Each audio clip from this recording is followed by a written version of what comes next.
Hey everybody, Professor Snart here again. So I'm trying to get us, or keep my videos fairly far in advance of the units that we're doing, although that's pretty challenging to do given our 5-week format here. But make sure you watch the one before this, since the two videos here are coming kind of back to back, even though they cover a bunch of units. So just want to take a quick look at our due dates as always. So the previous video kind of like looked a little bit at Unit 4, but especially 5 and 6, kind of the last pieces of that puzzle before we put them all together in our first essay. And I wanted to spend a little bit of time here looking forward to the essay, even though it's not due for another, I'm recording this on Monday, so we're like at least a week out from that, which is, you know, a whole fifth of our class in this format. But I'll return to this in a later video, but did want to get this out there since obviously essay number 1 is our first big formal, major, quote-unquote, writing assignment. And like I said before, that's really where the points for the course are built in. Of course, you need to keep up with the unit-to-unit work that we do, but it's really that first unit, or the first essay, I should say. And then again, noticing that we turn around directly into our final, so we go kind of like back to back a little bit. This essay unfolds just in this single unit. It's a little bit smaller in scope. And then most of the points are devoted to this final essay, which is a little bit more ambitious, but it's really not like off the charts all of a sudden. But we do spend a little bit more time working through a few other steps here. So we have a couple of units devoted to that, to the final essay. But I'll look really quickly here at our first essay assignment. So again, I know I've said this before, but keep in mind that the first essay here isn't somehow different or divorced from or disconnected from all of the stuff that we've been doing in class, whether it's readings or brief quizzes or content within the units, or, you know, all the various little things that we've been doing. For whatever reason, it feels like sometimes people forget that, just like in my example before was the history class, let's say this is all history from 1800, American history from 1800 to the present, whatever it happens to be. So we spend, our first units covering a certain amount of time or a time period, and then we do an exam, on that time period. It's really the same direct connection between content we've covered in theory and in practice in our various units, and bringing that together in our first essay. So it's not, there shouldn't be anything really, opaque or mystical, magical about what's expected of you in this essay. It's all really an accumulation of the various things that we've covered so far. Not that you're covering like all the stories that we've read per se, but you're covering all of the composition ideas that we've looked at, whether it's, again, like the Unit 3, managing those general and specific statements, using, direct quotation to support ideas, crafting clear topic sentences, close reading, which is something, and again, using that close reading to find evidence to support an idea. We've practiced that in 4 and 5 here. Of course, the secondary source part and using MLA citation correctly. You'll find a whole link in our course menu devoted to that, so you need to make sure you've attended to that.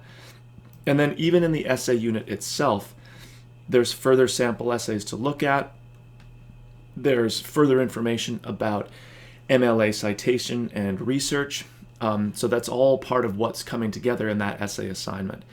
And I'll say right now that because English 1102, it's even called sometimes like the research course, this whole MLA citation, like doing your works cited page, citing sources in the text correctly, using sources effectively, it sort of takes on heightened importance for us in our context. And I like to see this as a glass half full instead of glass half empty. Since sometimes the citation part can be a little bit confusing for people, but in reality, it's in some ways the simplest part of what we're doing, because there's not like a big theory behind it necessarily. It's really just a matter of following examples and models that are provided either directly in our course or that I've linked to, like the library page, or there's other, certain kinds of MLA resources that you can find. And we're never like memorizing how to do certain things, like build a works cited page necessarily. We're just following examples and models that are already provided in front of us. So it takes on a lot of weight, sort of a maybe an artificial weight in our class, again, because we're so focused on the research end of things. So there's a lot of points riding on doing MLA correctly, whether it's the works cited, citing and source, using, again, appropriate, relevant sources like we've talked about, right? But you can use that to your advantage rather than as that glass half empty. Because if you're just following the models and examples that are provided throughout our course, then you're getting a lot of those points, and it's kind of easy money in some ways. Of course, the opposite then is true if you're not really attending to the class content, the models, examples, the guidance that's provided here, and you're getting that substantially wrong throughout your essay or in your works cited page, then it will count significantly against you. And that doesn't mean that if you just have like a typo or a comma or a period out of place here or there, that all of a sudden, your grade is shot. It's like is there a consistent pattern of not getting it right? Even though, again, it really should be at some level one of the simplest things we're doing, because you're just following existing examples, models. It's not conceptual, really. It's not like memorizing and having to recall these things without having the example right in front of you. So certainly as we get into writing the essay, really focus on, do you understand how to build this works cited page, how to build entries for your works cited page, and then even within our MLA citation link here, there are examples of citing in text that cover probably just about every case we'll run into. Works with a page number, an author. Some database sources won't provide a page number, so we can have an author name here parenthetically, or just nothing. Again, hopefully the examples here cover just about every scenario that we'll run into, at least for the type of writing that we're doing for our course. Again, secondary source from a database, pretty common one for us. The primary text, right, readings from the textbook. Obviously, everyone's going to have that. So again, these are the models examples that you're following. It's not really a guessing game in any way. Okay, back to the unit.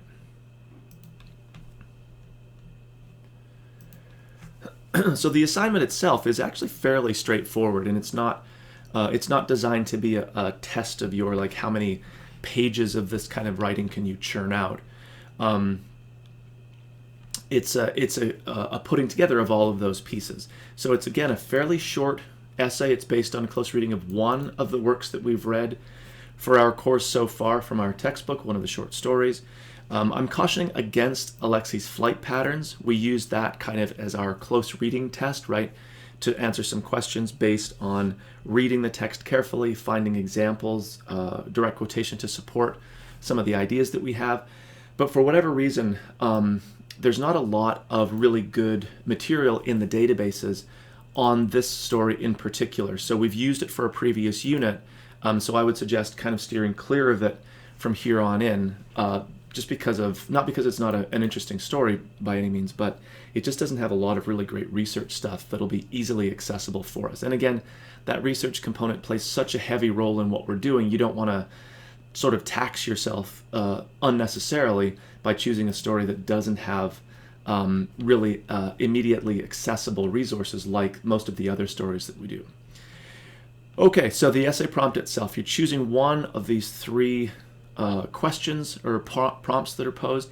Notice that we're talking about 3 to 4 pages double space. That's a really short essay. Once you figure, right, a brief, focused introduction, well-developed body paragraphs that each begin with a clear topic sentence, you develop or you work in quotation from the primary text to support your idea.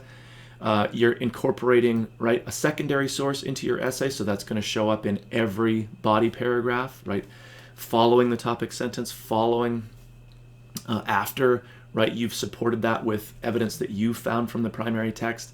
Then you can work in your secondary source.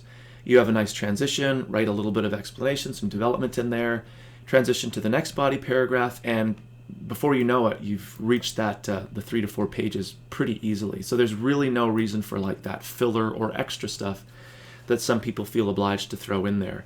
You can stay really concise and really direct and still easily fill, right, that page requirement. So again, the prompts, you'll probably find lots of overlap, lots of possibilities. Any one of them could work with just about any story that we've covered so far. And of course, that's designed that way. It's not supposed to be a trick or a guessing game. There's lots of possibilities here. Whether it's stereotypes, expectations, the theme of change or initiation, right?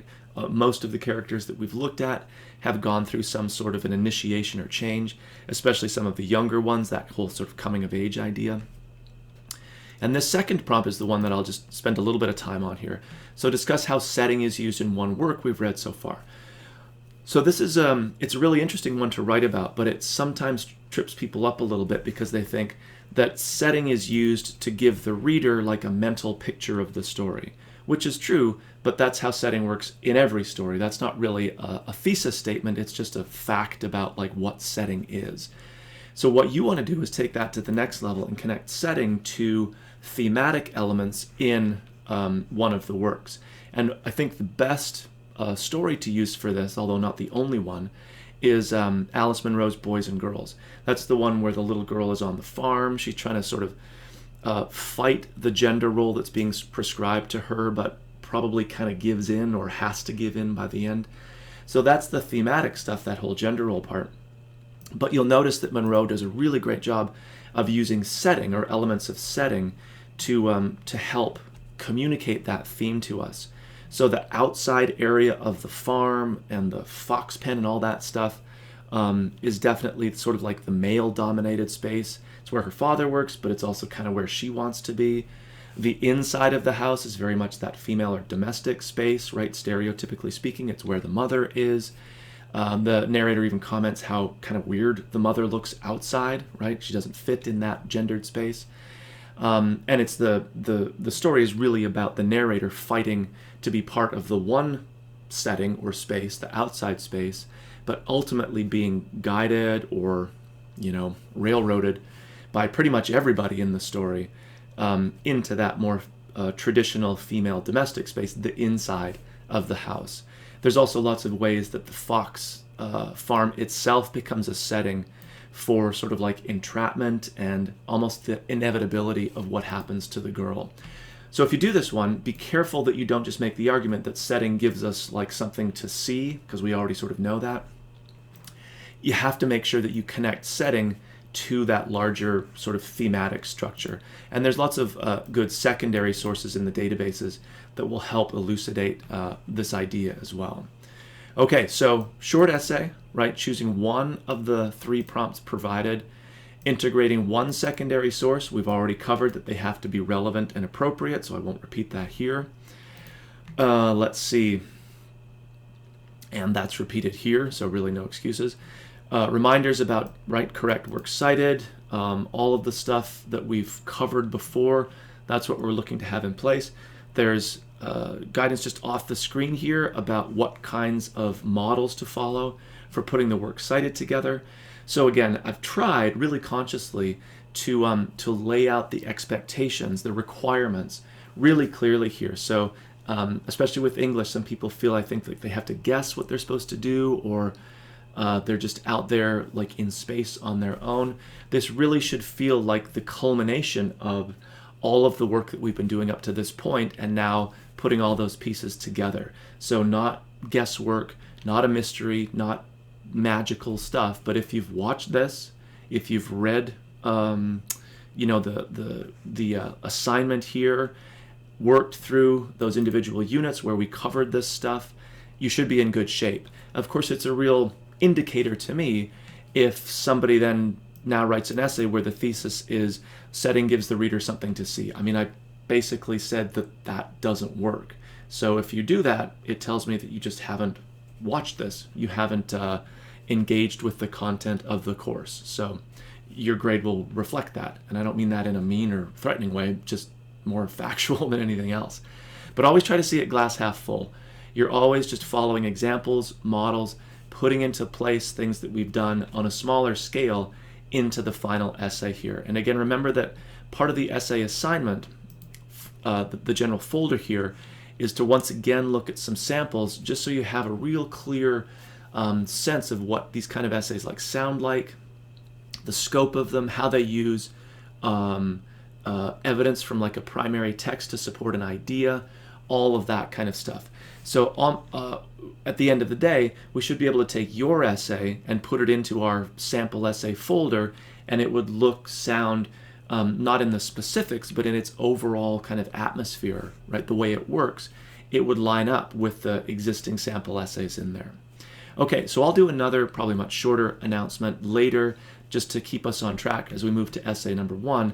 But this is certainly stuff to be thinking about even as we work through our next couple of due dates here, putting some of these pieces into place and then bringing it all together for essay 1. So it's good to have that slightly longer vision here even as we work through our due dates that come pretty quickly. As always, if you have any questions or concerns, you can be in touch with me, and I'll check back with everybody pretty soon.